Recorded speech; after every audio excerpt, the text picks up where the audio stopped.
Prabowo halalkan segala cara, intriknya dibongkar habis sama profesor terkenal. Ternyata sengaja pasang Rocky Gerung serang Jokowi. Populis Jakarta.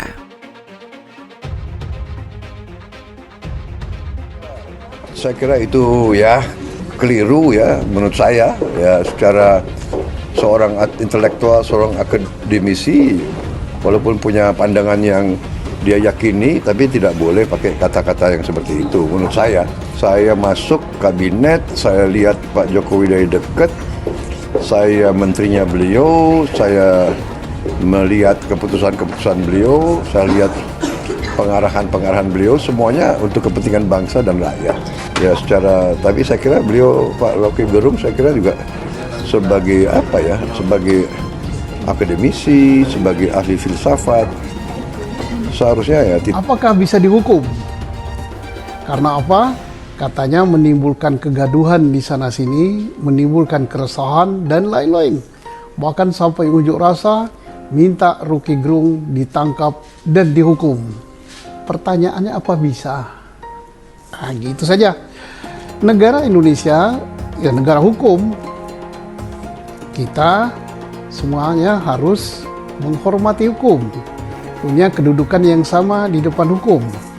Dan ingat, ada ajas hukum yang mengatakan sesuatu perbuatan yang bisa dihukum adalah harus ada peraturan terlebih dahulu daripada undang-undang itu. Dalam bahasa kerennya adalah nullum delictum nola puna sine prope. Nggak ada sesuatu yang bisa dihukum kalau nggak ada aturannya.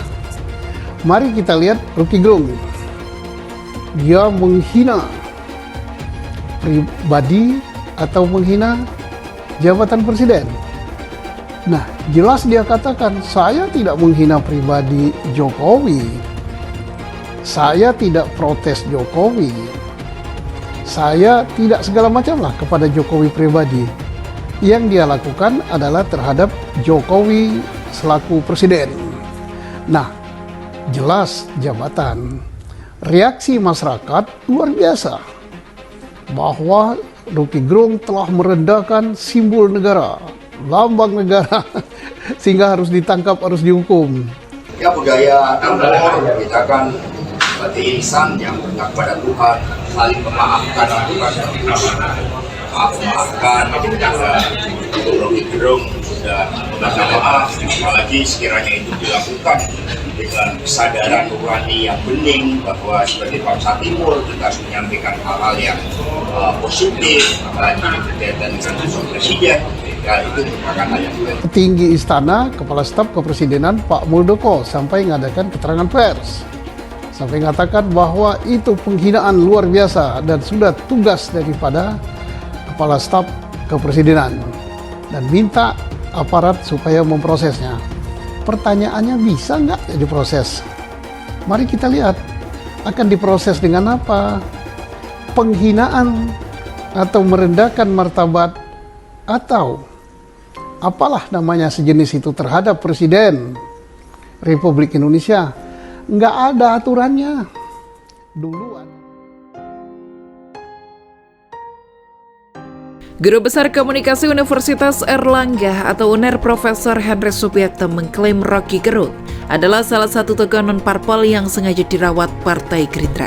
Tugas yang diberikan kepada ex-dosen filsafat Universitas Indonesia itu adalah bermanuver dan menyerang pemerintahan Presiden Joko Widodo. Tujuannya adalah menarik simpati masyarakat di kelompok oposisi yang saat ini masih bimbang menentukan pilihannya pada Pilpres 2024 mendatang.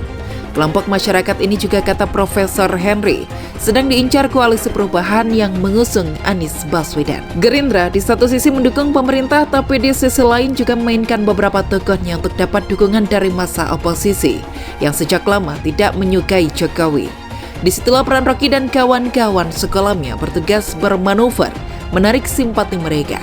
kata Henry dalam sebuah cuitan di akun Twitternya dilansir populis.id Rabu 9 Agustus. Permainan Gerindra, kata Henry, jelas tidak kentara sebab Partai Besutan Prabowo Subianto tidak memakai orang dalamnya, seperti Fadlizon yang selama ini juga dikenal sebagai salah satu tokoh yang getol menyerang pemerintahan Jokowi. Kenapa Rocky bukan Fadli, Daniel Anzar atau Ade Rosiade? Karena Rocky jejak digitalnya agar konsisten sebagai pengkritik Jokowi dan dia bukan bagian langsung dari partai resmi yang ada di pemerintahan Jokowi, katanya. Henry menyebut dengan memainkan Rocky untuk menyerang Jokowi jauh lebih aman daripada yang menyerang adalah Fadlizon, Daniel Anzar, Ade Rosiade, atau orang partai Gerindra lainnya. Rocky bisa bermain lebih atraktif, menarik dan berani untuk menyenangkan simpatisannya tanpa harus mengorbankan kedekatan Jokowi dan Prabowo secara langsung. Manuver Rocky terkesan itu urusan karakter pribadi Rocky sendiri, seakan bukan bagian dari usaha politik Prabowo.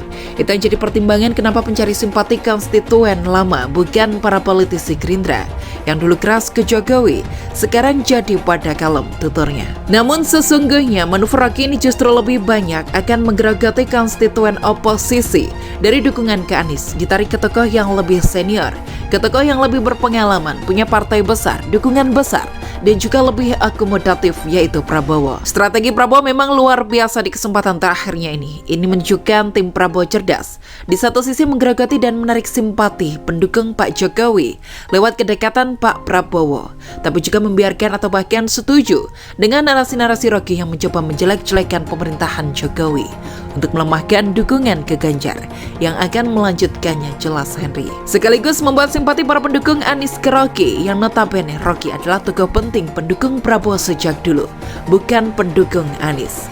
Maka tak heran kalau Rocky sendiri sudah beberapa kali menyinggung tentang Anies yang tak akan berhasil dalam Pilpres 2024 tutupnya.